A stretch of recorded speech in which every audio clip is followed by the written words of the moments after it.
Année 1940.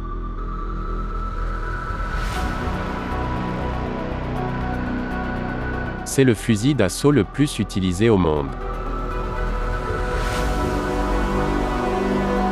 Le tireur tire à visée ouverte, à l'aide de la hausse et du guidon.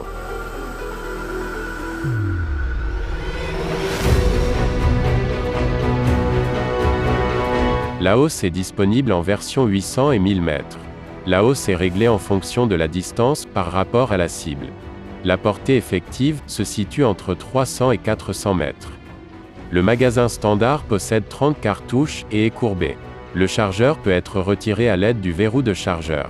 À l'origine, la K47 utilisait des cartouches M43 équipées d'amorces Berdan.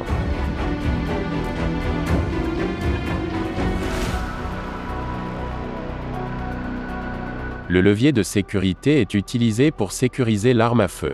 Le chargement de l'arme n'est pas possible dans cette position. Le levier permet de choisir entre le mode de tir semi-automatique et tir automatique.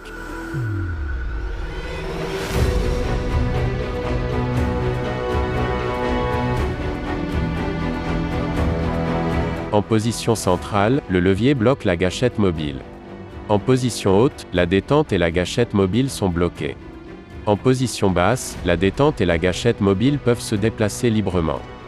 Dès que la détente est pressée, le marteau est relâché. La gâchette mobile attrape le marteau après le tir.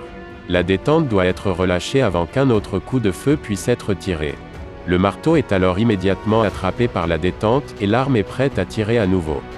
En mode de tir automatique, le marteau peut se déplacer librement jusqu'à ce que la détente soit relâchée. AK-47 et AKM sont des fusils d'assaut avec une tête de culasse rotative. Ici, la tête de culasse tourne pour se verrouiller et se déverrouiller à l'aide de deux tenons de verrouillage.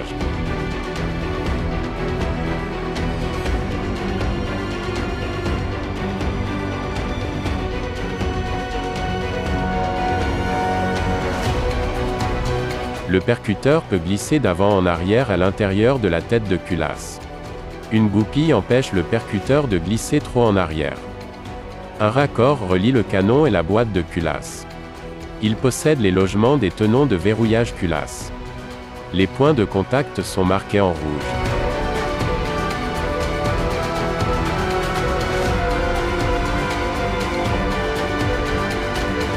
Lorsque la culasse tourne, elle est déverrouillée, de sorte qu'elle peut glisser dans les deux sens.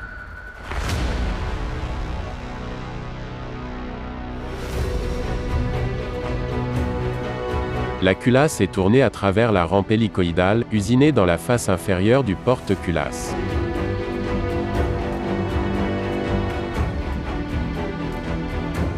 Dès que le porte-culasse se déplace, la culasse pivote.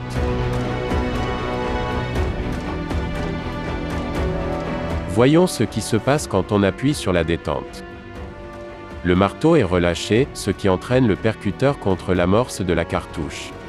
La charge propulsive s'enflamme, accélérant la balle.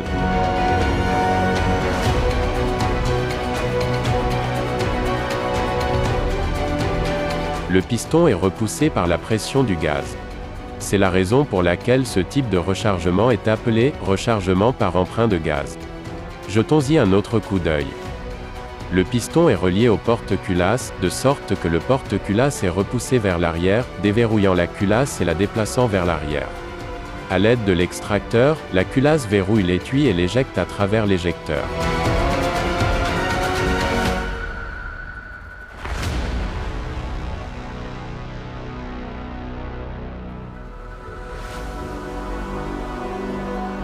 Le marteau a été poussé vers le bas par le porte-culasse et est ensuite attrapé par la gâchette mobile. Le ressort récupérateur comprimé pousse le porte-culasse vers l'avant. Ceci provoque l'introduction d'une nouvelle cartouche dans la chambre par la culasse.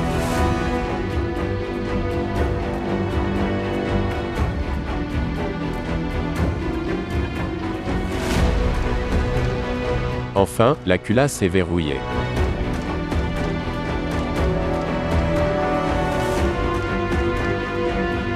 Dès que la détente est relâchée, le fusil est prêt à tirer à nouveau.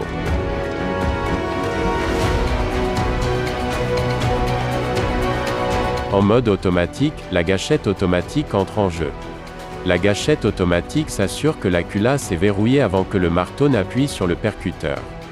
La gâchette automatique est déclenchée par le porte-culasse. La KM était équipée d'un compensateur.